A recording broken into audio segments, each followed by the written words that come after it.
You must be truly desperate to come to me for help.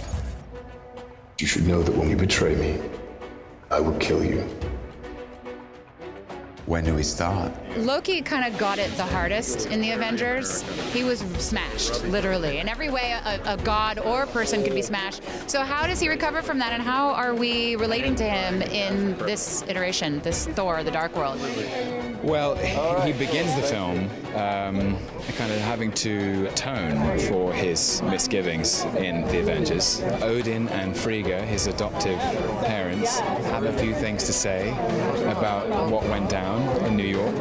And as I think you can sort of tell from the trailer, he basically starts the film incarcerated, unseen and forgotten in the deepest dungeon of Asgard, until there is a kind of cataclysmic threat to Asgard in the form of the Dark Elves, and they basically want to return the universe to darkness. And the only person who knows how to defeat them is Loki.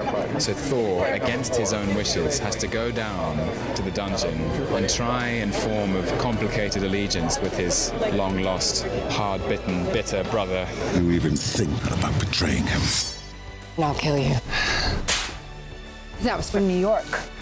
I like her. When you're coming into a franchise that pre-exists with a different director, what is the biggest challenge that you face? Well, in a way, the challenge you're describing, where you come into something that where the ship was already sailing and the train is already rolling, is exactly the challenge that I've been dealing with for the last several years in television, because you're always jumping on a moving train in television, which is one of the hard things about television. Once you get used to it, you sort of get how to do it. You have to sort of, land on something that's already in motion and then try and steer it a little bit. Obviously, you want to bring your taste, your vision, your tone. You want to do the things that feel right to you, but you are very aware that there are big things already rolling and you don't want to screw those up. Anyone else?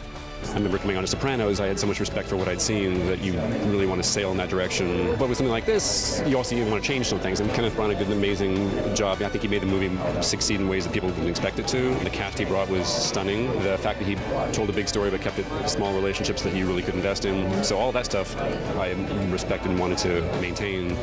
I wanted to change the way the world looked, partly because of Game of Thrones. I wanted to make it dirtier and more grounded, and I wanted to go on location, and I wanted to get away from green screens, and I wanted to see if we could make this fantastical world seem real. So that's sort of what I tried to bring to the moving train. Thor, your bravery will not ease your pain. Your family, your world will be extinguished.